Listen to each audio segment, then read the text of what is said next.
pernikahan antara Allah dengan manusia itu pernikahan yang terjadi dalam alam roh. Ya. Roh kita yang menikah, bukan kedagingan kita. Ini Ya. bukan bicara seksualitas oleh alat kelamin kita, genitalia, tapi ini oleh roh. Sekali lagi, alat hubungan intim kita adalah nafas kita. Karena Allah pernah menitipkan alat ini untuk berkomunikasi dengan dia.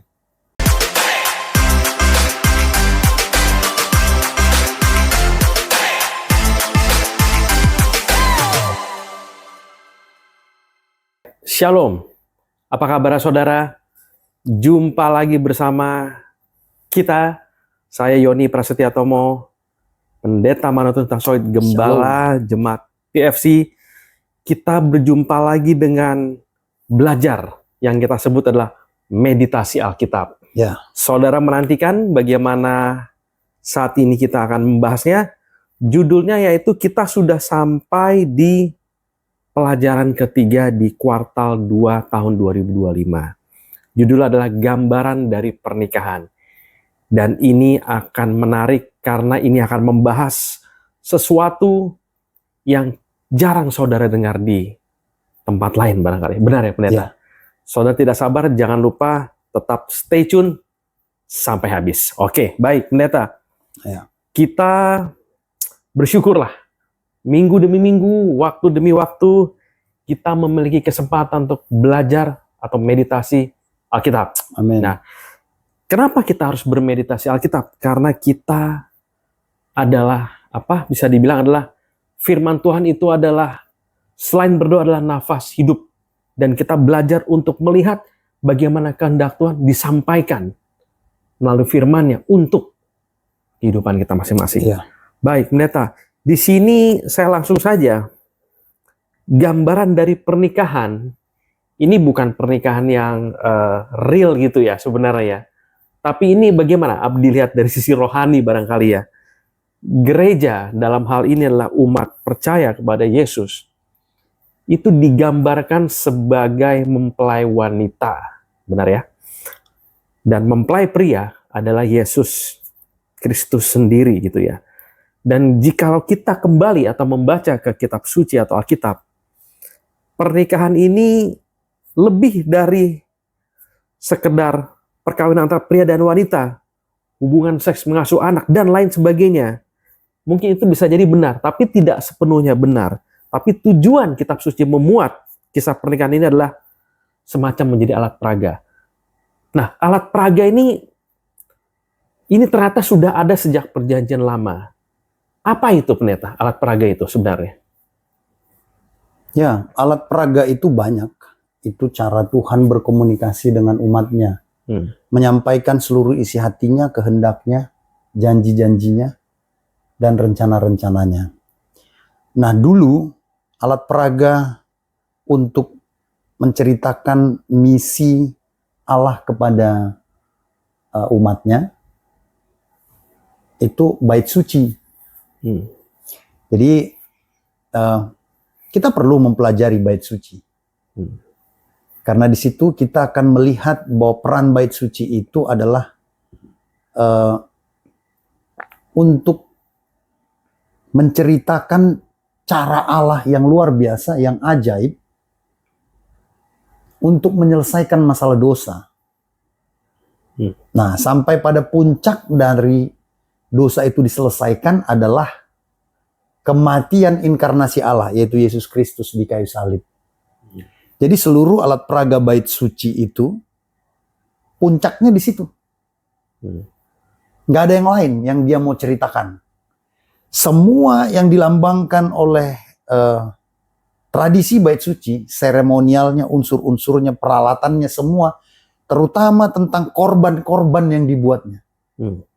Korban-korban yang diceritakan di sana mulai dari tepung, minyak, ya kan, anggur, burung, anak domba, kambing, lembu, sapi, semuanya itu merujuk kepada Yesus. Jadi Yesus Kristus. Artinya ini kedatangan manifestasi Tuhan secara fisik sempurna di digambarkan oleh bait suci. Tapi perjalanan iman itu tidak sampai di situ. Setelah Yesus menebusnya di kayu salib, menyelesaikan masalah dosa, kita masih menikmatinya lagi. Perjalanan iman ini, betul nggak? Ya. Ya. Sampai nanti kita dibawa kepada pemulihan yang sempurna. Nah, itu tidak bisa lagi digambarkan oleh bait suci. Karena memang puncak bait suci itu hanya untuk menyelesaikan masalah dosa yang wujudnya adalah Yesus Kristus. Nah, dia mau berbicara lagi kepada hal-hal lain. Ya, sebetulnya Allah itu mau mengungkap seluruh janji-janjinya. Apa yang diperbuatnya kepada manusia. Nah, kalau mau melihat selengkapnya itu, maka ada alat peraga yang nggak akan usang sampai akhir nanti.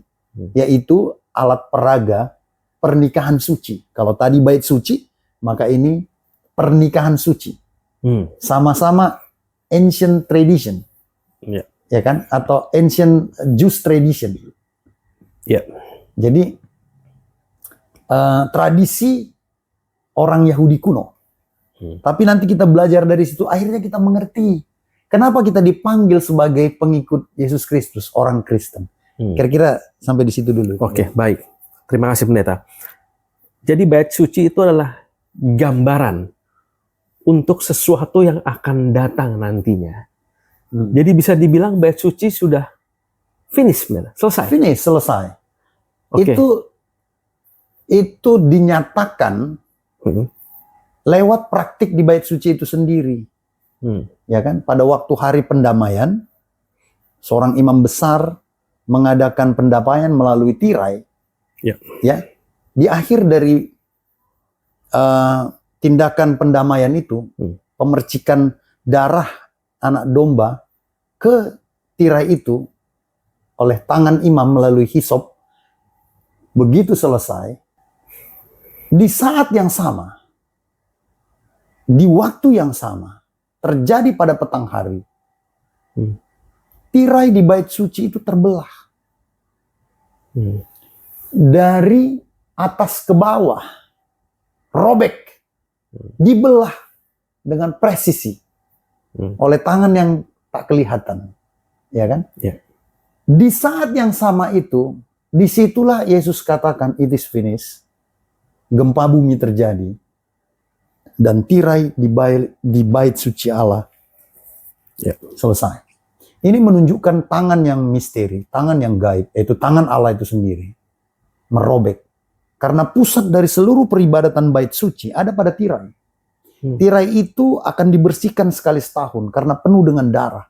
Bau amis itu sebabnya ada menorah, ada lampu-lampu untuk menetralisir bau amis darah itu. Ya kan? Ada lampu-lampu, maksudnya dian, kaki dian ya, menorah ya. Itu jadi dirobek itu. Dirobek bukan dari bawah ke atas, dari atas ke bawah. Itu artinya menunjukkan tangan yang gaib, tangan yang supranatural. Kalau sudah robek, itu berarti tidak ada artinya. Itu artinya cuma satu, bahwa semua yang menjadi pusat perhatian dari bait suci itu, yang menjadi ultimate goal dari bait suci itu telah tercapai. Di saat yang sama, kitab suci mengatakan, di situ Yesus berteriak, Tetelestai, it is finished. Sudah selesai. Maka praktek seluruh bait suci selesai. Di situ puncaknya. Pekerjaan pelayanan penebusan atas dosa telah selesai.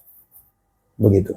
Oke. Tinggal proses pemuliaan orang tebusan itu. Nah, proses pemuliaan inilah, ya kan, yang nggak bisa digambarkan lagi oleh bait suci. Selesai dia tugasnya. Sekarang tugas pernikahan suci. Nah, kita jangan buang-buang energi lagi ke situ. Kita harus gunakan segala potensi kita untuk mempelajari pernikahan suci. Karena kaya sekali. Dan akhirnya kita nanti mengerti, kita akan tersenyum-senyum. Oh, baru aku mengerti ini, begitu. Ternyata banyak sekali pernyataan-pernyataan di kitab suci perjanjian baru khususnya. Pernyataan dari Yesus, pernyataan dari rasul-rasul, pernyataan dari Paulus. itu diambil dari tradisi pernikahan suci orang Yahudi. Diambil dari butir-butirnya, diambil dari tata caranya. Seperti itu, nanti kita lihat. Silakan sekarang. Oke, baik. Iya, saudara, menarik ya. Saudara tetap simak. Jadi intinya ketika tirai itu terbelah, pendeta, artinya sudah tidak ada gap dong ya. Manusia dengan jadi kayak kita bisa direct gitu ya. Ya, begitu ya. Itu salah satu goalnya, bahwa kita tidak butuh lagi perantara manusia, yaitu imam. Iya. Kita sudah betul ya. Imam besar yang sejati, Yesus Kristus, sehingga kita direct bisa langsung kepada Allah. Nah, nanti direct kepada Allah inilah puncaknya nanti ada di pernikahan suci. Iya. Oke. Jadi ketika kita bisa dengan direct itu, artinya memang bisa dibilang sebelumnya memang bait suci berarti bisa dibilang sebagai salah satu perantara lah begitu, pendeta. Sekarang sudah dirobek, sudah dihilangkan, kita bisa datang anytime. Tanpa perlu perantara. Iya. Imam besar. Tanpa ya. Imamat yang rajani. Kitanya ya. Milik gitu kepunyaan Allah. Jadi bukan kita nggak butuh lagi imam perantara, tapi kitalah imam. Priesthood of believer. Keimamatan orang percaya. Kitalah imam. Iya. Nah, jadi kalau sudah katanya kitalah imam. Kitalah, diri kita sendirilah imam. Imamat itu artinya perantara. Keimamatan. Nah, itu berarti semua sistem upacara bait suci selesai. Sudah diserahkan kepada kita. Karena sudah ada kegenapannya. Jadi nggak butuh imam lagi. Karena tugas penyelenggaraan seluruh seremonial bait suci tidak bisa dilakukan tanpa imam. Oke? Nah, sekarang keimamatan itu dihapus. Dipakukan semua di kayu salib. Makanya kitalah yang menjadi imam yang dikuduskan oleh Roh Kudus Allah. Ya kan? Kitalah priesthood of believer. Keimamatan orang percaya. Baik. Menarik, tadi saya juga dengar pendeta sampaikan bahwa ini adalah untuk masalah terbesar manusia itu apa? Dosa. Begitu ya. Jadi bisa dibilang Tuhan ingin memulihkan hubungan.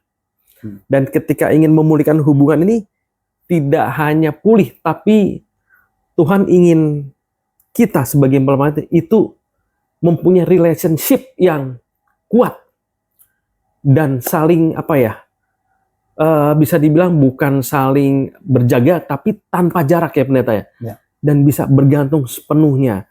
Berarti seperti gambaran dari pernikahan ini adalah Tuhan sepertinya ingin kita yang sudah ditebus untuk makin intim gitu pendeta ya. Supaya apa sih pendeta? Kita bicara sekarang pernikahan ya. Iya. Jadi kalau baca Alkitab ada puluhan bahkan ratusan ayat-ayat Alkitab yang menunjukkan terjadinya pernikahan, keadaan pernikahan ya, atau perkawinan. Tapi kita harus setting mind kita. Jangan hanya berpikir bahwa itu berbicara tentang pernikahan antara pria dan wanita, manusiawi ya. Jangan juga berpikir bahwa itu adalah tentang mengurus anak dan serba-serbi dalam rumah tangga, ya. Apalagi tentang hubungan seksual dan lain sebagainya. Ya contohnya ini, kita baca Kidung Agung tentang pernikahan, ya kan. Kita baca tentang kitab Yesaya, kita baca tentang kisah-kisah pernikahan Ribka dengan Ishak, kita baca pernikahan di Perjanjian Baru, semua itu. Dengar, ultimate goal Tuhan menaruh kisah-kisah pernikahan atau perkawinan di dalam kitab suci. Itu yang terbesar adalah mau mengatakan atau mau menggambarkan pernikahan yang sejati antara Allah sebagai mempelai laki-laki dan manusia sebagai mempelai perempuan. Banyak sekali ayat-ayatnya. Dalam ringkasan saya sudah tuliskan itu semua ya. Jadi Allah itu adalah mempelai laki-laki yang sejati dan umatnya, orang percaya adalah mempelai perempuan.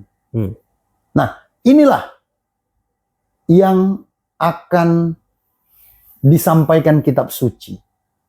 Jadi langsung kita pikirkan, kita bayangkan, wow, ini ternyata bukan pernikahan manusia dengan manusia. Mempelai laki-laki dengan mempelai perempuan. Ya kan?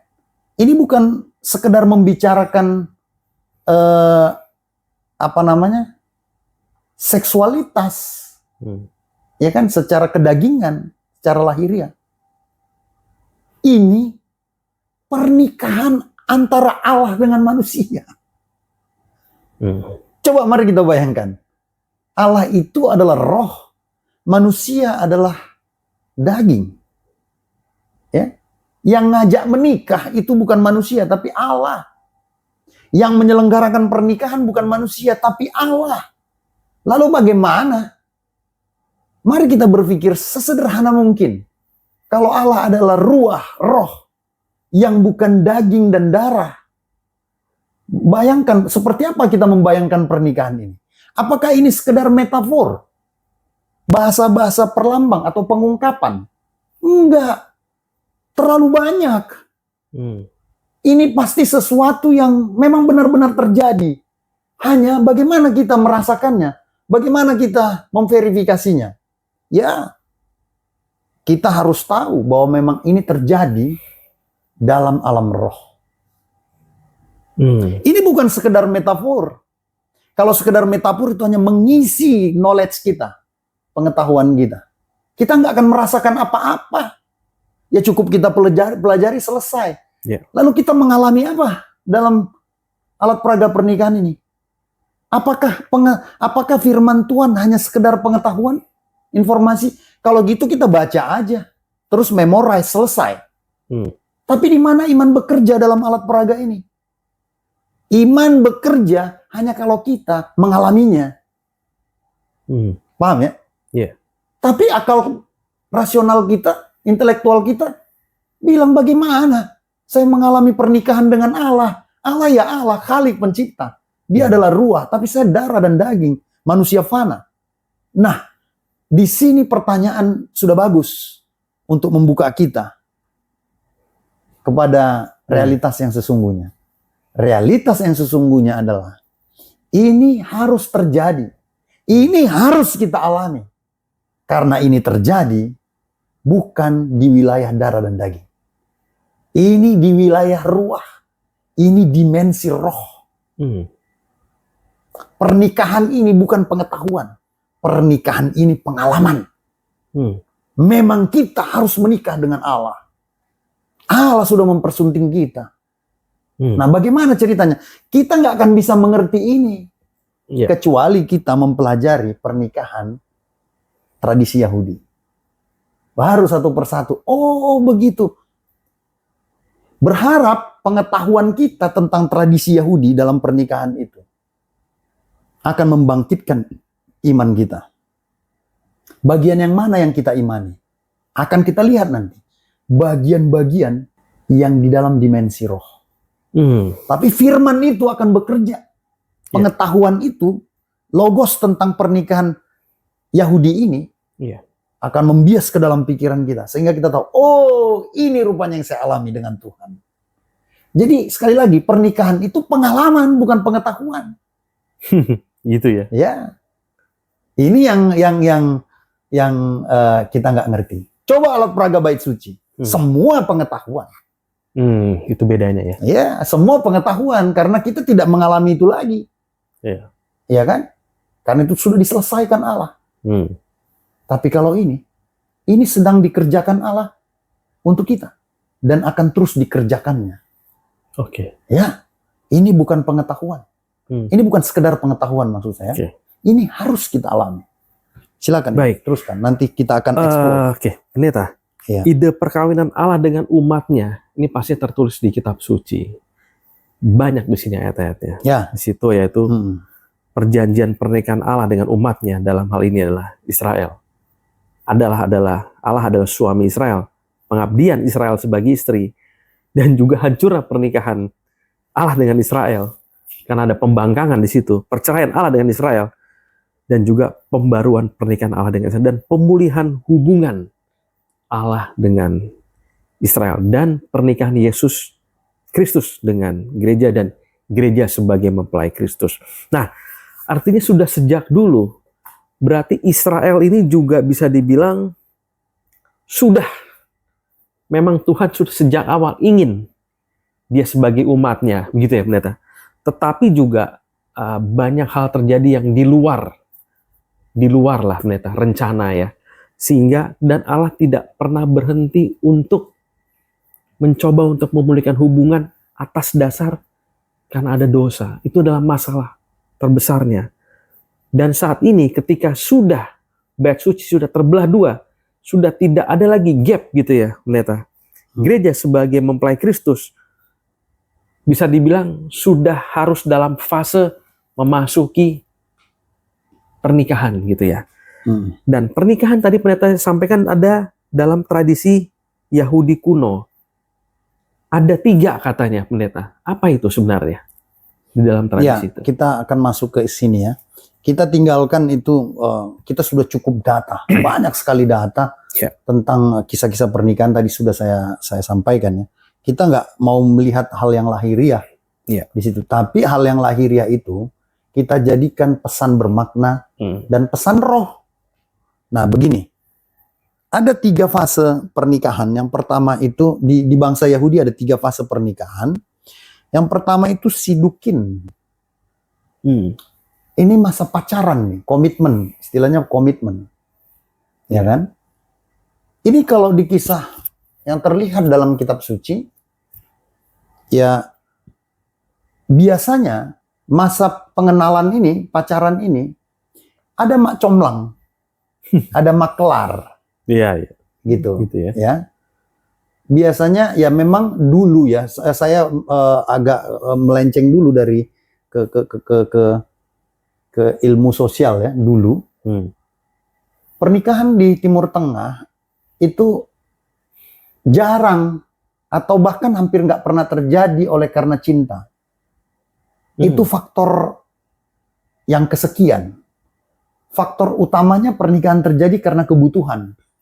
Seorang pria harus diurus oleh wanita gitu, untuk mencuci pakaiannya, untuk segala macam lah gitu ya.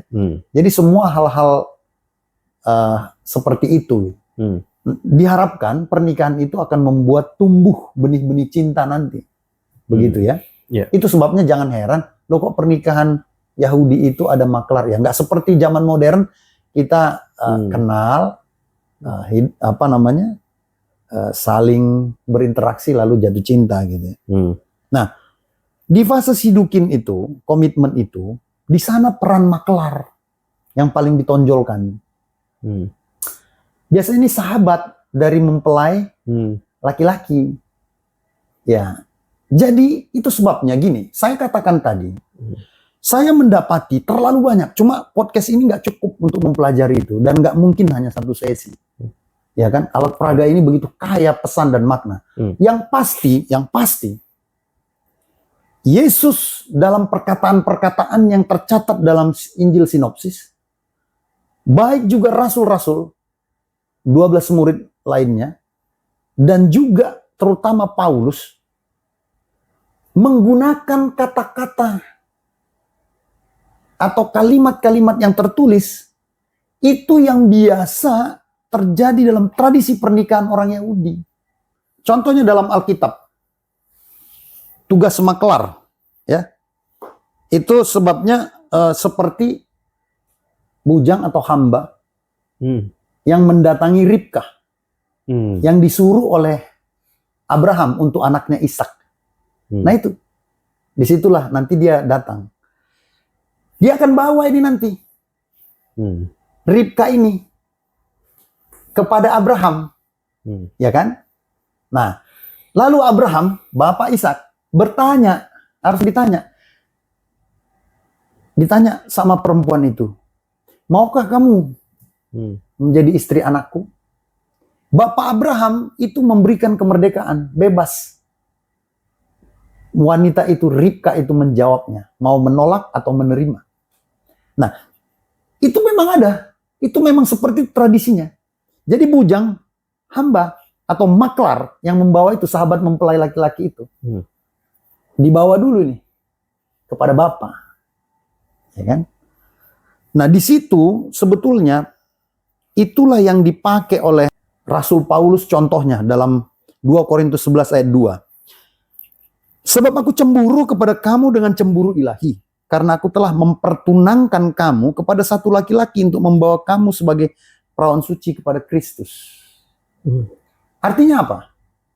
Sebelum pertunangan itu ada, Tuhan mengirim hamba-hambanya. Yaitulah nabi-nabinya, rasul-rasulnya, utusan-utusannya. Untuk berbicara kepada mempelai perempuan. Menyampaikan janji-janji Allah. Janji-janji Bapa. Ya, supaya si perempuan itu mengetahuinya. Berharap menerimanya. Dan akhirnya berhasil dinikahkan kepada anak dari Bapa itu. Nah demikian juga di dalam iman Kristen. Ya, perjalanan iman Kristen ini. Bapa itu telah mengutus utusannya. Nabi-nabi, rasul-rasul, ya kan? Abdi-abdi Allah. Melalui menuliskan firman-Nya, mengucapkan firman-Nya. Inilah masa Sidukin tadi itu. Diperkenalkanlah janji Allah, yaitu firman Tuhan kepada kita, kepada umatnya. Tinggal kita mau percaya atau tidak. Mau ikutin hambanya itu, maklar itu, mak comblang itu untuk datang kepada Bapa untuk tahap selanjutnya, yaitu erusin, pertunangan. Ya kan? Disitulah peran hamba. Jadi dalam banyak pernikahan diatur itu seorang maklar untuk mencari jodoh yang disebut sadakan, gitu. Nah, itu sebabnya peran-peran dari nabi ataupun peran-peran dari maklar ataupun mak comblang ini nanti terus ada. Contohnya lagi, Yohanes 3:29, ini contoh ya. Kita baru tahu ini. Mungkin kita baru tahu ini. Bahwa Yohanes 3:29 juga diambil dari kalimat-kalimat dalam tradisi pernikahan. Ya, ini dijelaskan oleh Yesus sendiri. Yang empunya mempelai perempuan ialah mempelai laki-laki. Tetapi sahabat mempelai laki-laki yang berdiri dekat dia dan yang mendengarkannya sangat bersukacita mendengar suara mempelai laki-laki itu. Itulah sukacitaku dan sekarang sukacitaku itu penuh. Inilah yang dikutip tadi Rasul Paulus tadi. Nabi-nabi dan rasul-rasul yang menjadi perantara antara umatnya dengan Allah. Itu akan bersukacita kalau terjadi nanti pernikahan itu.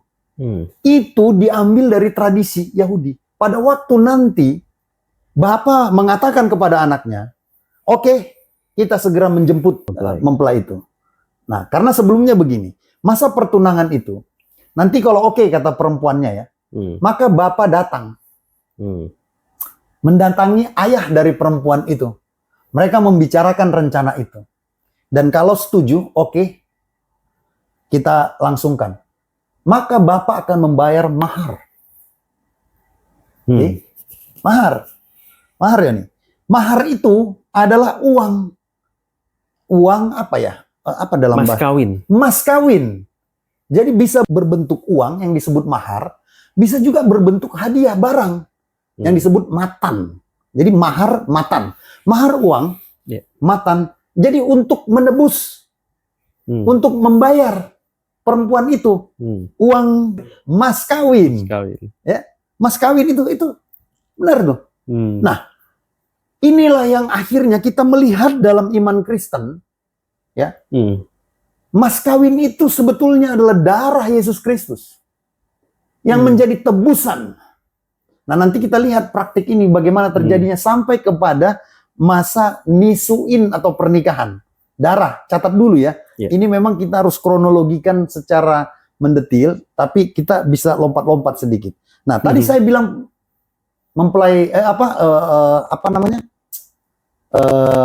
peran dari maklar, ya, atau yang disebut dengan sadakan itu ya. Itu dia senang sekali. Jadi ketika dia dibayar mahar atau matan, ya, lalu kembalilah laki-laki ini. Si mempelai laki-laki dengan ayahnya pulang. Dengan satu ucapan perkataan, dia bilang begini, nanti supaya kita dapat ini, Kenapa penuh perjanjian baru itu dengan kalimat-kalimat yang dipinjam dari tradisi pernikahan Yahudi? Si laki-laki akan bilang begini, aku akan pergi ke rumah bapakku. Aku akan menyediakan tempat bagimu, rumah bagimu. Agar di mana aku berada, kamu pun berada. Kalimat itu di mana kita dapat? Yohanes 14 ayat 1 sampai 3 yang diucapkan Yesus. Itu kalimat dari tradisi pernikahan yang harus diucapkan seorang mempelai laki-laki. Dan memang ketika dia pulang, ya, nanti ada tenggang waktu minimal 1 tahun. Itu pernikahan Yahudi. Harus 1 tahun. Minimal. Diketahui 1 tahun nanti dia akan jemput untuk masa nesuin atau pernikahan. Tetapi ngapain dia pulang ke rumah bapaknya? Nanti bapaknya akan membangun tempat tinggal untuk mereka. Itulah dia persiapkan bersama bapaknya di sana. Oke? Di situ dia persiapkan. Jadi punya waktu 1 tahun. Nah, inilah yang dilakukan oleh mempelai laki-laki. Persiapan untuk membangun rumah tempat tinggal. Dia dengan istrinya. Lalu apa yang dilakukan oleh mempelai perempuan? Persiapan apa? Mempelai perempuan akan mempersiapkan dirinya juga dengan seluruh anggota keluarganya. Tapi terutama untuk dirinya, dia harus mempersiapkan pakaian pesta yang akan dirajut dan akan dibuat sedemikian rupa. Ya, dia akan bikin pakaian pesta itu, lalu mempersiapkan lampu-lampu. Untuk apa lampu? Atau untuk apa obor? Ya kan? Beserta dengan minyak. Untuk apa ini? Karena si perempuan nanti ini paling banyak saksinya. Pada waktu nanti nesuin pernikahan, di hari pernikahan itu, si perempuan, mempelai perempuan, punya saksi 10. Jadi kalau di mana-mana orang pernikahan saksinya 1 kan. Ini 10. Nah, 10 nanti dari teman-temannya atau sahabatnya mempelai perempuan ini, itulah pegang obor, pegang minyak. Nah, apa yang digambarkan dalam iman Kristen? Jangan heran Matius pasal 25 menggambarkan ini. Yaitu tentang perempuan bijaksana dan perempuan yang bodoh. Ya kan? Pakaian yang disiapkan oleh wanita itu adalah pakaian pesta. Ingat cerita pakaian pesta ada di beberapa tempat dalam Injil sinopsis. Lihat. Pakaian itu apa sih maknanya? Pakaian itu adalah tabiat. Jadi mempelai perempuan, yaitu umatnya, orang percaya, mempersiapkan tabiatnya. Lalu apa? Lampu. Atau terang, cahaya. Yaitu apa? Firman Tuhan. Lalu minyak, apa itu? Roh Tuhan. Itu sebabnya kenapa 3 ini menjadi hal yang utama disiapkan soal mempelai perempuan. Di ancient Jewish tradition wedding, karena memang inilah yang menjadi pesan kekristenan. Kita mempersiapkan 3 ini. Ada hubungan sangat erat dari 3 ini. Yaitu apa? Pakaian, tabiat. Ini tidak akan pernah seseorang mendapatkan tabiat yang unggul. Karakter yang unggul kalau tidak ada firman dan roh Allah. Firman dan roh Allah adalah 2 identitas Allah juga ini, yang bekerja untuk membangun karakter kita. Jadi kita mempelai perempuan sebelum hari pernikahan yang abadi dan luar biasa itu, nanti Allah mempersiapkan tempat abadi bagi kita, kita mempersiapkan ini. Lihat ya korelasinya. Kita banyak menemukan istilah pakaian pesta. Bagaimana orang dalam pesta itu tidak berpakaian seperti yang diinginkan oleh si empunya pesta dikeluarkan. Minyak dan obor. Bagaimana ada 5 yang tidak bijaksana, ya kan? Tidak mempersiapkan, tidak membereskan pelitanya, ya kan? Menjadi orang yang tertinggal seperti itu. Nah, sekarang kita teruskan sampai 1 tahun. Sahabat mempelai laki-laki, pada waktu sudah mau dekat-dekat nanti, mereka kembali. Walaupun disebut 1 tahun, tapi tidak ada yang tahu tepat. Jam berapa, hari apa, minggu keberapa, mempelai laki-laki datang menjemput perempuan. Nah, Iya. coba perhatikan ini. Ini di mana kita lihat ini? Ini banyak Tuhan katakan ini. Jadi hari pernikahan Yahudi seperti hari yang tiba-tiba. Nggak seperti sekarang. Bisa direncanakan tanggal berapa, jam berapa, tempatnya di mana, gedungnya apa, bagaimana nanti prosesinya. Nggak ada. Ini tidak diketahui oleh siapapun. Si mempelai laki-laki pun tidak tahu. Sahabatnya tidak tahu. Hanya ayahnya yang tahu. Karena ayahnya nanti yang mengambil keputusan tiba-tiba. Yang penting dalam tahun yang sudah ditentukan. Dia katakan, oke, siap. Nah, kira-kira mau dekat, baru diteriakin oleh si mempelai laki-laki. Ya kan? Dia mau datang. Maka di situ berteriak pula lah sahabat-sahabatnya mempelai. Sahabat-sahabat mempelai laki-laki. Ya kan? Nah, disitulah peran sahabat. Pada waktu itu, ya, sahabat-sahabat itu, mereka dalam keadaan was-was menunggu. Itu sebabnya, Yesus pernah katakan waktu murid-muridnya ditegur, kenapa nggak berpuasa? Oh, sahabat-sahabat dalam mempelai itu kan ada bersama-sama dengan dia.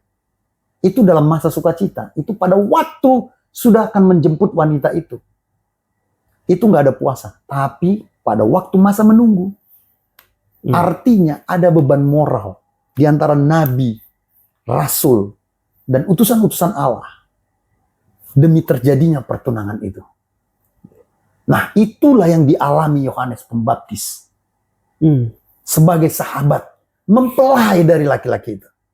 Lihat itu semua. Jadi kalimat-kalimat yang dipakai itu. Yohanes 3:29, yang mempunyai mempelai perempuan ialah mempelai laki-laki. Tapi sahabat mempelai laki-laki yang berdiri dekat dia dan yang mendengarkannya sangat bersukacita mendengar suara mempelai laki-laki itu. Itulah sukacitaku dan sekarang sukacitaku itu penuh. Dia berpuasa menunggu mempelai laki-laki berteriak. Kapan dia akan datang? Setelah mempelai laki-laki mendapat mandat dari ayahnya. Oke? Ya. Dapat ya? Kita akan melihat semua itu. Jejak-jejak ucapan-ucapan yang tertulis dalam kitab suci diambil dari tradisi Yahudi itu. Pernikahan Yahudi itu. Sudah dapat ya, Yana? Sudah. Ini yang akan kita ini. Lalu mereka datang menjemput. Ya kan? Oh, maaf. Pada waktu lamaran itu, maaf tadi saya lupa. Dilamar itu dilamar di rumah si perempuan kan? Itu dilamar di bawah tenda yang namanya hupah. Tenda pernikahan atau kanopi pernikahan. Bentuknya nggak besar. Kalau dalam pernikahan di Kristen tuh ya gitu. Untuk pendeta dan kedua mempelai. Disitulah mereka dipersatukan. Lalu di situ diberikan cincin juga. Nah, cincin itu ada judulnya, Yon. Di cincin itu, ini yang orang nggak pernah, yang jarang tahu. Cincin yang diberikan laki-laki kepada perempuan, itu cincin itu tertulis tulisan akronim Elul. Ya? Elul istilahnya. Elul itu adalah akronim yang diambil dari kalimat dalam Kidung Agung 6 ayat 3. Aku kepunyaan kekasihku dan kepunyaanku kekasihku yang menggembalakan domba di tengah-tengah bunga bakung. Kalimat ini ditulis di dalam cincin yang diberikan seorang pria kepada mempelai tunangannya, mempelai wanita. Jadi kalau dalam bahasa Ibrani dia seperti ini. Ani eldovi, vidovi li. Jadi disingkat Elul. Artinya, aku milik kekasihku dan kekasihku milikku. Nah, coba lihat pernyataan ini terjadi di mana lagi?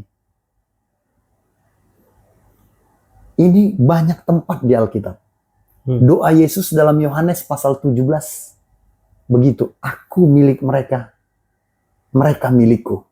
The beloved of the Lord. Yeah. Aku kekasih Tuhan, Tuhan kekasihku. Coba bayangkan. Jadi ini juga dipertontonkan ini pada tradisi pernikahan Yahudi. Pada waktu sebelum acara pertunangan pengantin wanita dan pengantin pria, secara terpisah, mereka berdua itu direndam, secara terpisah direndam dalam air dalam ritual yang disebut mikvah. Siapa yang direndam dalam air? Dua-duanya. Saya baru mengerti setelah mempelajari ancient Jews wedding tradition ini. Jadi sebelum pertunangan terjadi, mempelai perempuan dengan calon mempelai perempuan dengan calon mempelai laki-laki direndam di air yang disebut mikvah, air pembersihan. Ini menurut tradisi.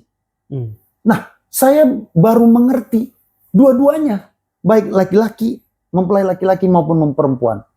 Dari situlah saya mengerti kenapa Yesus juga harus dibaptis oleh Yohanes. Karena dialah mempelai laki-laki yang siap bertunangan dengan mempelai perempuan.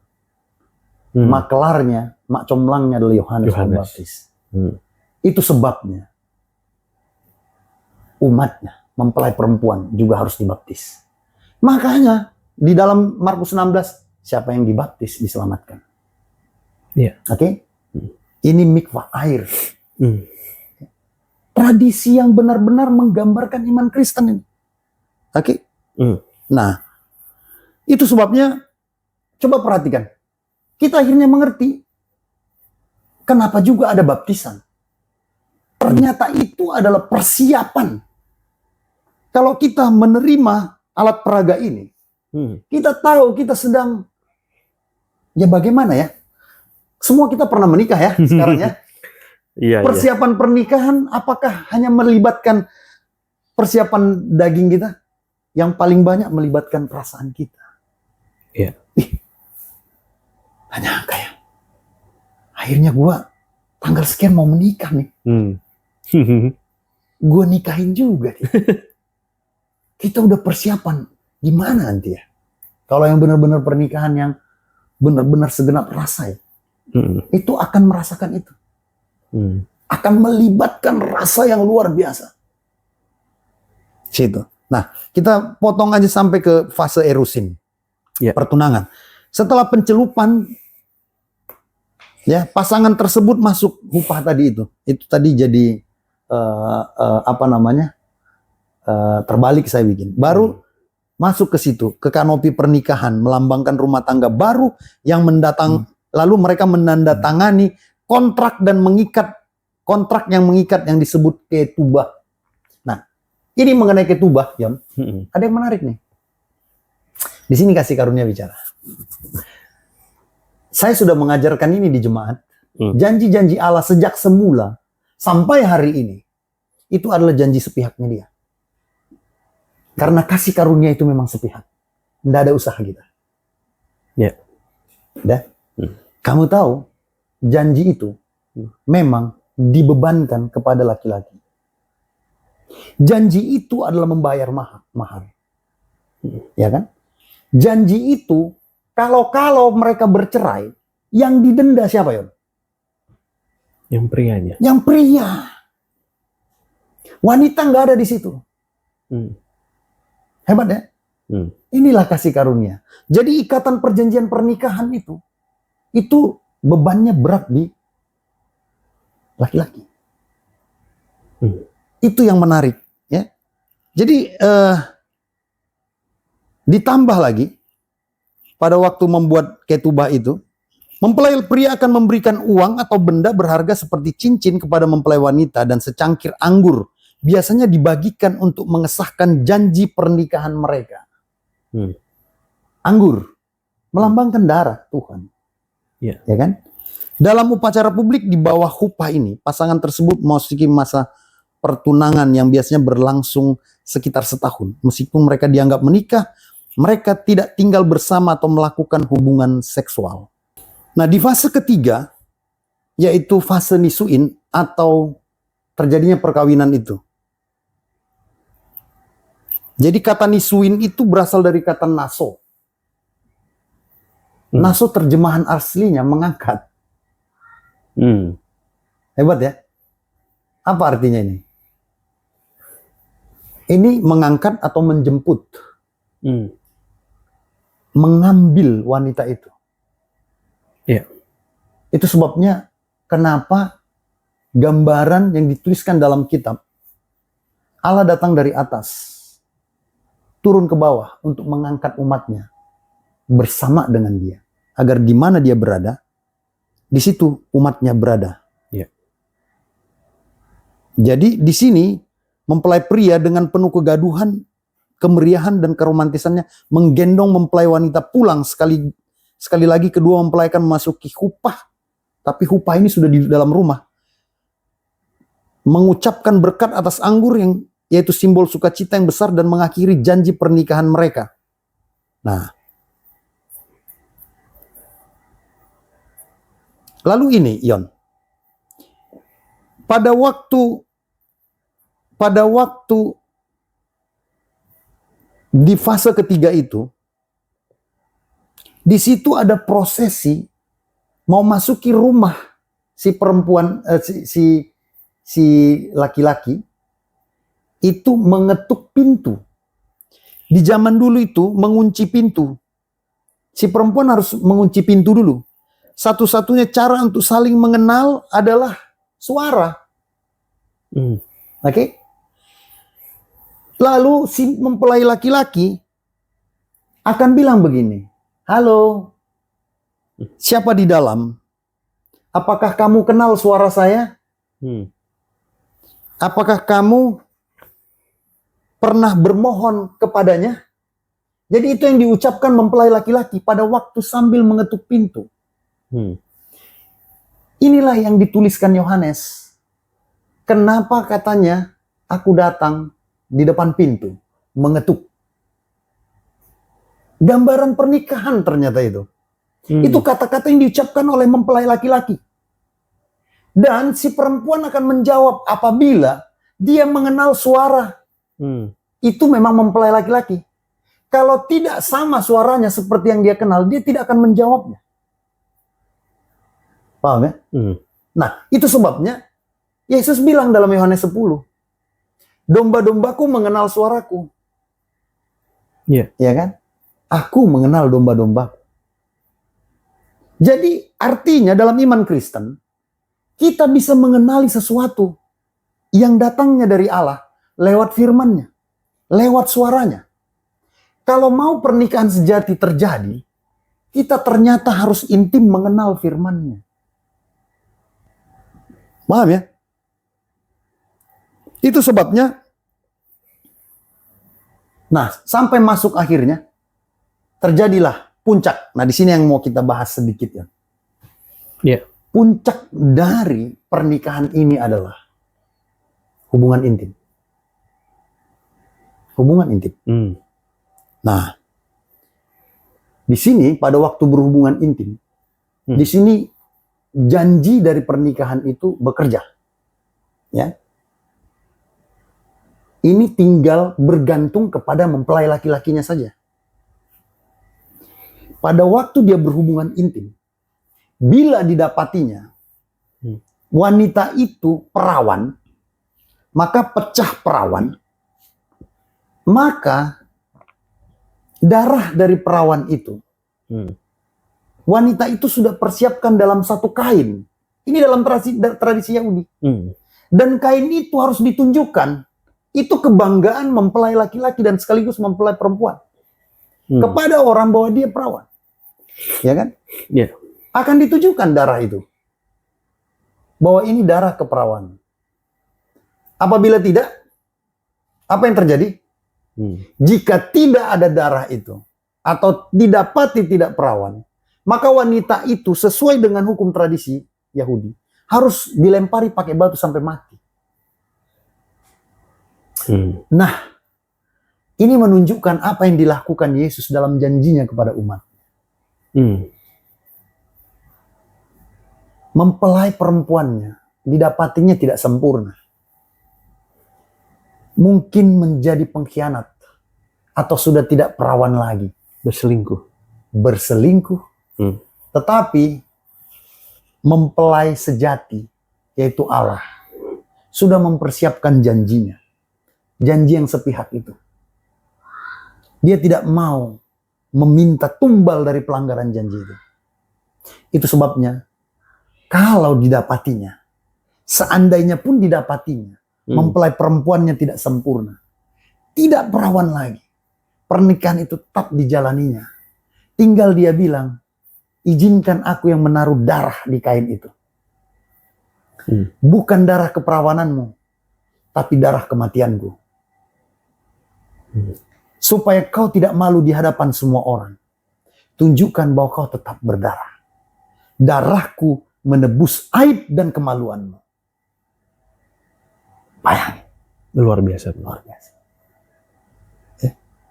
Luar biasa. Nah, terakhir. Karena ini pernikahan di alam roh ya. Iya. Bagaimana mengalami? Coba kita lihat dulu Matius pasal 25. Ayat 12. Kita mau ambil ini satu kata yang sangat memberkati kita. Inilah puncak dari pernikahan kita dengan Allah. Ayat 12, tapi ia menjawab, aku berkata kepadamu, sungguhnya aku tidak mengenal kamu. Perhatikan kata mengenal di situ. Itu dari kisah tentang gadis-gadis bijaksana dan gadis-gadis yang bodoh dalam pernikahan Yahudi. Oke? Nah, kata mengenal di situ, kata mengenal ini, inilah kata yang berasal dari kata ginosko dalam bahasa Yunani Koine. Kata yada dalam bahasa Hebrew atau Perjanjian Lama. Oke? Jadi ketika mempelai laki-laki dan perempuan itu sudah dipersatukan dan menjadi satu daging, satu roh, maka penyatuan itu disebut dalam dua arti, yaitu koinonia dengan ginosko. Koinonia artinya persatuan secara tubuh, ya. Ginosko keintiman secara roh. Dua kata ini. Jadi kalau sudah, contohnya Yohanes 17 ayat 17 di situ kita telah menjadi satu. Itu sebabnya Allah mengatakan bahwa persekutuan antara Allah dengan umatnya disebut sebagai koinonia. Persekutuan itu, koinonia itu artinya adalah keintiman dengan Allah secara daging, secara fisik. Itulah dalam persekutuan umat Tuhan. Tetapi ada lagi kata ginosko. Ginosko ini memang terjemahan pertamanya dia adalah mengenal luar dan dalam. Tapi dipakai juga untuk kata bersetubuh, intim. Nah, itu sebabnya kita mau bedah kata mengenal. Kata mengenal pertama sekali dituliskan di dalam Alkitab, ini the law of the first mention atau the principle of the first mention. Hukum penyebutan pertama itu terdapat dalam Kejadian pasal 4 ayat 1. Kalau kita buka Kejadian 4 ayat 1, apa bunyinya itu? Kejadian 4 ayat 1 bilang begini. Kemudian manusia itu bersetubuh dengan Hawa istrinya dan mengandunglah perempuan itu, lalu melahirkan Kain. Nah, itulah kata mengenal yang pertama sekali. Tapi di mana kata mengenalnya? Kata mengenal di situ kita harus pakai semua terjemahan bahasa Inggris. Karena terjemahan bahasa Inggris memang benar-benar mengartikannya dari bahasa aslinya. Ya, contohnya ini.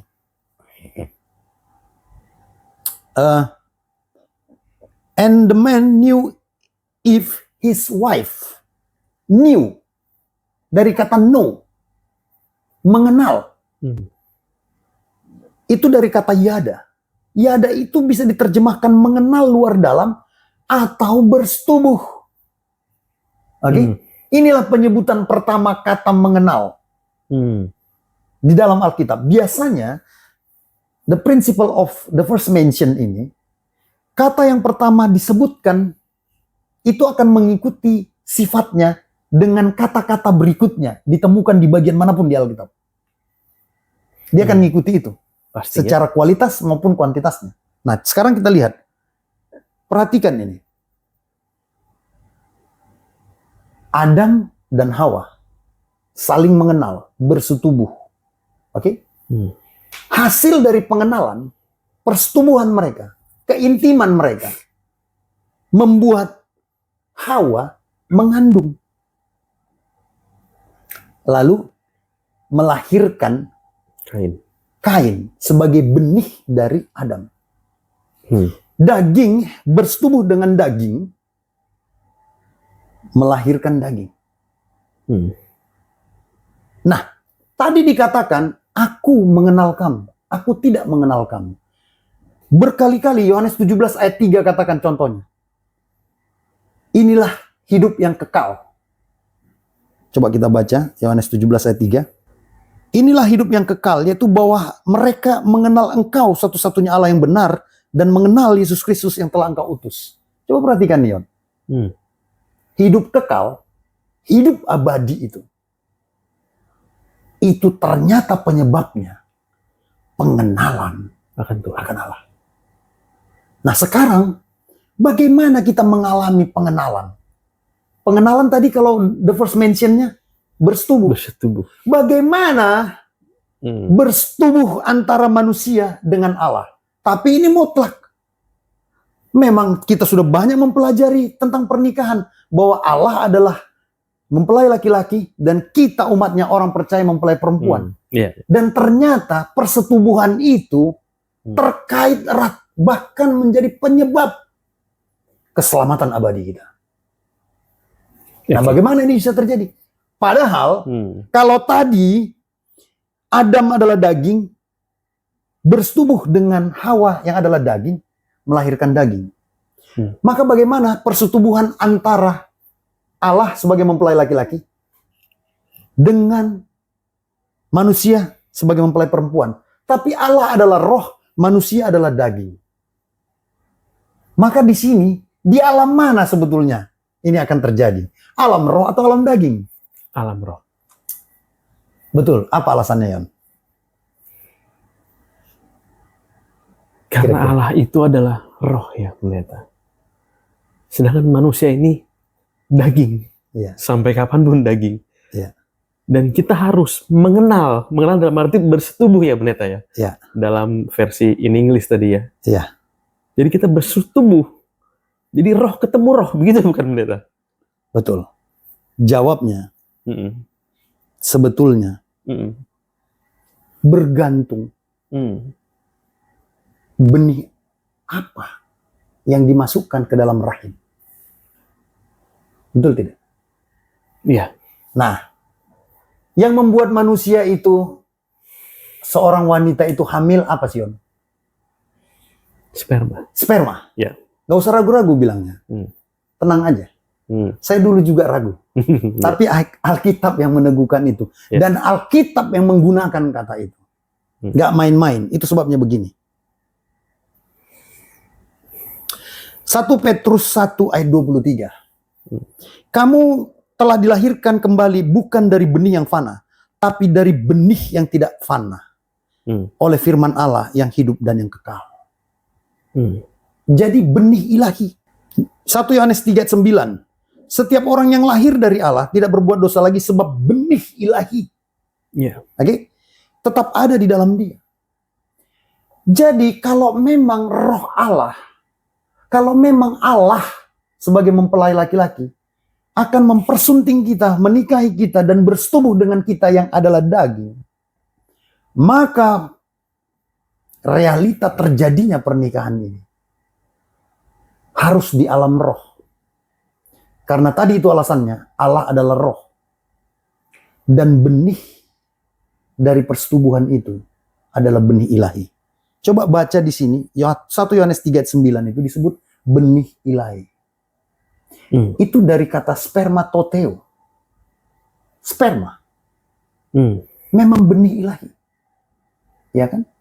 Ditanamkan di rahim kita. Tentu ini bukan, kita laki-laki. Tentu ini bukan daging. Ini pasti roh. Nah, sekarang kita mau lihat sebetulnya benih itu apa. Tadi sudah ditulis di sana. Ya kan? Benih itu ayat 1 Petrus 1 ayat 23, benih itu adalah firman Allah. Amin. Amin. Lukas 8 ayat 11, benih itu ialah firman Allah. Jelas ditulis. Nah, jadi itu sebabnya sangat dimengerti dan masuk di akal dan jelas-jelas memungkinkan terjadi. Ini bukan soal genetalia. Ini bukan soal hubungan intim seksualitas secara kedagingan lahiriah. Tapi ini di alam roh. Karena Allah adalah roh, maka benihnya, benih Allah itu adalah firman-Nya, logos. Kalau logosnya itu dijatuhkan ke rahim kita apa Yon? Rahim kita adalah tanah hati kita.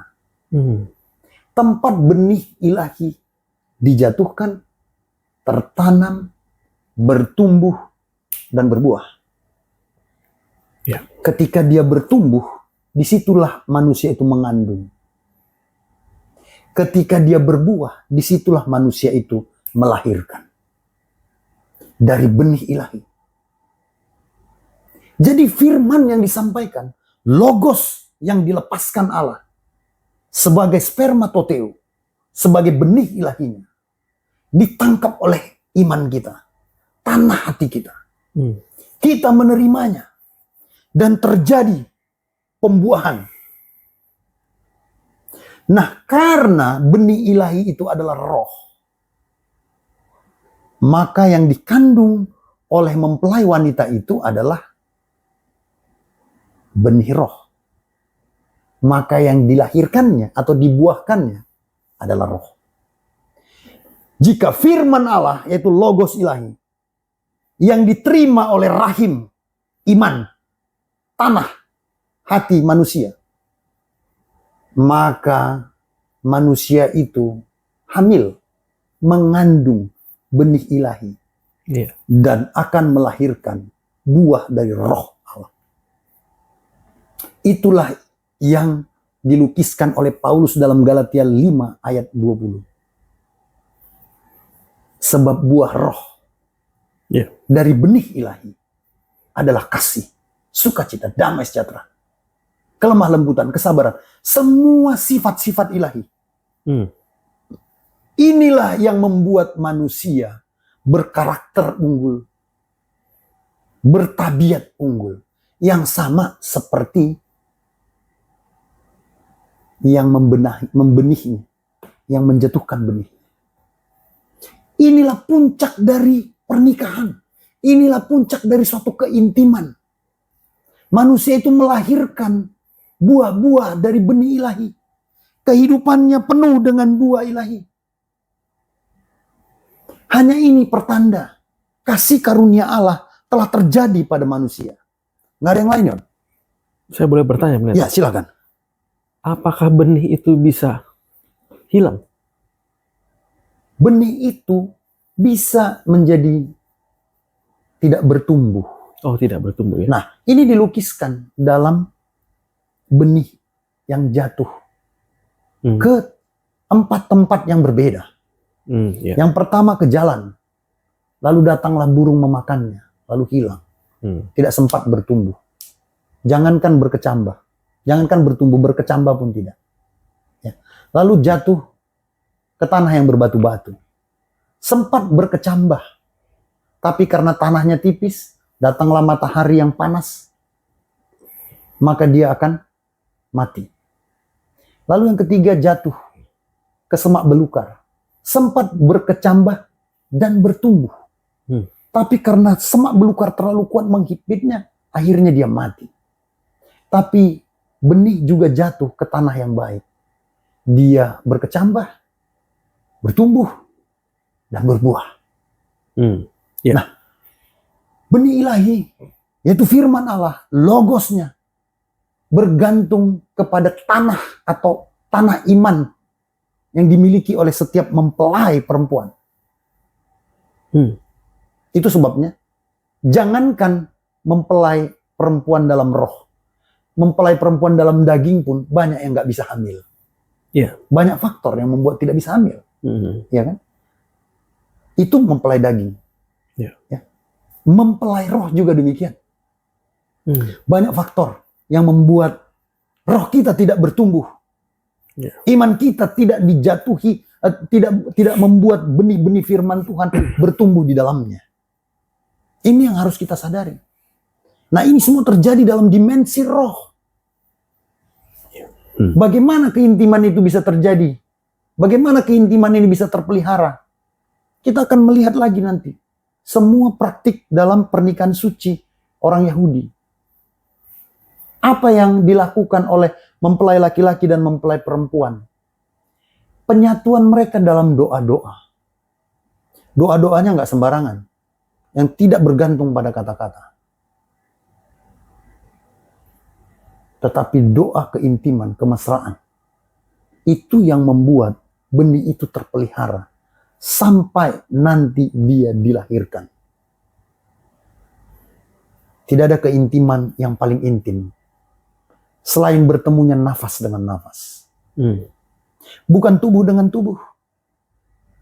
Tapi roh dengan roh. Itu langsung menyatu. Itu sebabnya menjaga pernikahan kita dengan Tuhan hanyalah kalau kita menjaga hubungan intim kita. Alat hubungan intim kita, bukan alat kelamin seperti yang kita miliki dalam tubuh kita. Tapi alat berhubungan intim dengan kita, dengan Tuhan, adalah nafas kita. Karena yang berhubungan intim adalah roh. Amin. Maka apa yang pernah dititipkan Allah sebagai alat yang alat untuk berkomunikasi, berhubungan dengan Dia, itulah yang kita gunakan. Sejak semula Allah menaruh nafasnya kepada daging kita, kepada jasad kita, kepada debu tanah yang dibentuknya. Alat itulah, nafas itulah alat komunikasinya. Dia hembuskan, dia tiupkan. Percikan benih ilahi ada di dalam kita. Alat itulah yang kita gunakan untuk terus berhubungan intim dengan Dia. Berkomunikasi. Mengenal satu sama lain luar dan dalam. Roh ketemu roh. Karena pernikahan ini tidak terjadi dalam alam daging. Tapi alam roh. Maka tidak ada cara yang lain. Kecuali terus menggunakan nafas ilahi. Untuk berkomunikasi. Bukan kata-kata. Kata-kata itu adalah proses interaksi dari darah dan daging kita. Tapi nafas kita. Itu adalah yang diberikan Allah. Secara terpisah sebetulnya dari tubuh dan jasad kita. Ini yang gak pernah kita bayangkan. Kenapa? Mudah sebetulnya dimengerti. Mudah dipahami. Hanya mungkin sulit diimani. Karena kita telah dicekokin oleh tradisi yang sepatutnya tidak untuk kita imani. Ini yang kita lalaikan selama ini. Itu sebabnya kita beragama. Tapi belum tentu beriman. Kekristenan kita kering. Kenapa? Karena kita menghidupkannya dalam darah dan daging. Bukan roh kita. Padahal inilah produk akhir dari pernikahan itu. Dari produk hubungan intim itu, Allah memberikannya. Melepas nafasnya. Ketika dia di kayu salib, dia berteriak, "It is finished," selesai, lalu dia melepas nafasnya. Lalu ketika dia mau berangkat, naik kepada hakikatnya yang abadi, di pintu-pintu yang terkunci, dia menghembuskan nafasnya kepada semua muridnya. Terimalah roh. Ini yang tidak kita sadari. Entitas roh bukan ada di mana-mana. Bukan di luar diri kita, tapi di dalam diri kita. Roh hanya bekerja. Kita sadari selama kita bernafas. Ya? Itu sebabnya semua orang yang menggunakan nafasnya, yang menyadari nafasnya, dan mengelola nafasnya, dia sedang menyadari Roh Kudus terus bekerja kepadanya. Baik. Itulah puncak dari pernikahan ini. Itu klimaksnya berarti. Itu klimaks. Semua bisa dipalsukan oleh entitas gelap. Oleh setan. Semua bentuk lahiriah kita bisa ditiru. Betul tidak? Iya. Semua. Tapi roh dia nggak bisa tiru. Satu-satunya yang tidak sanggup dimanipulasi oleh iblis adalah benih ilahi. Bangunan tempat ibadah kita bisa dimanipulasi. Alat-alat kita untuk menyembah Allah bisa dimanipulasi. Bahkan kitab suci kita bisa diputar balikannya. Tapi satu-satunya tanda pengenal. Makanya Allah sebut apa? Aku tidak mengenal kamu. Identitas roh. Allah mengidentifikasi kita dengan identitas roh kita. Bukan identitas lahiriah kita. Itu sebabnya kita adalah makhluk roh yang hanya sekedar tinggal di dalam jasad kita. Segala kepenuhan Allah ada dalam roh kita, bukan darah dan daging kita. Itu hanya sementara, itu adalah yang fana. Roh kita yang abadi. Amin. Begitu kira-kira ya. Baik, pendeta. Ya, pemirsa, luar biasa sekali. Ini insight mengenai pembahasan gambaran dari pernikahan ini sangat-sangat dalam, pendeta. Dalam. Dan ini jarang dibahas pastinya Ya. di tempat yang, tapi pendeta sudah memaparkannya kepada kita. Saudara, semoga terberkati. Saya akan ambil summarize boleh ya, pendeta ya. Gambaran dari pernikahan ini adalah diambil ya dari kitab suci, yaitu dari tradisi pernikahan Yahudi kuno. Ya. Dan banyak kata atau kalimat atau bahkan frasa yang di Perjanjian Baru itu seperti seakan-akan kayak Memang dipinjam pernikahan dari sana. dipinjam itu ya. Dari istilah pernikahan. Betul, dari istilah. Jadi ini memang mungkin biar kita lebih mudah mengerti kali, pendeta ya. Dan dengan adanya penjelasan ini, kita semakin tercerahkan, semakin tahu, dan kita bisa melihat bahwa sampai sebegitunya Tuhan kepada kita. Artinya kita belajar benih tidak dapat ditiru dan diambil oleh si jahat. Dan salah satu orang dengan yang lainnya itu benihnya original, tidak bisa di-copy ya, pendeta ya. Bisa. Dan itu adalah menjadi harta kita, bisa dibilang ya. Dan saudara, berbagai macam, tadi ada komitmen pertunangan dan ujungnya pernikahan, semuanya dilakukan di alam roh. Di alam roh. Bahkan tadi pendeta sampaikan bahwa Adam dan Hawa bersetubuh di dalam versi bahasa apa? Inggris, pendeta? Ya, bahasa Inggris. New King James mungkin ya.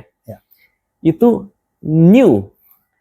Dan itu kata-kata new itu akan sama dengan di kitab-kitab lainnya, bahkan sampai di Perjanjian Baru. Bersetubuh. Artinya, saudara, tetaplah jaga hubungan dan tetaplah mengenal dan bersetubuh. Amin. Dengan Tuhan. Agar kita bisa mengandung dan menghasilkan buah, pendeta. Dan buahnya itu adalah buah-buah roh. Gitu, pendeta ya. Baik, pendeta kalau ingin menambahkan atau sekalian closing dan memberikan kesimpulan, silakan, pendeta. Ya, pernikahan antara Allah dengan manusia itu pernikahan yang terjadi dalam alam roh. Roh kita yang menikah, bukan kedagingan kita. Ini bukan bicara seksualitas oleh alat kelamin kita, genitalia, tapi ini oleh roh. Sekali lagi, alat hubungan intim kita adalah nafas kita. Karena Allah pernah menitipkan alat ini untuk berkomunikasi dengan dia. Untuk berhubungan intim dengan dia. Untuk saling mengenal dengan dia. Dan dari alat ini, setiap kita mendengar suaranya, janji firman-Nya, itu bagaikan benih yang jatuh ke tanah hati kita yang baik. Tanah iman kita. Maka itu akan membuat benih itu bertumbuh, berkecambah, dan berbuah. Nah, buah kehidupan itulah buah roh. Yang terus, bagaimana supaya buah roh kita tetap? Maka kita harus terus membiarkan benih roh Allah masuk ke dalam tanah iman kita. Masuk ke dalam nafas kita. Dan agar terus itu bertumbuh. Berbuah. Alkitab katakan buahnya tetap dan tak berkesudahan. Sampai kita tahu bahwa sesungguhnya itulah hari pernikahan. Hari pernikahan yang mistis, gaib.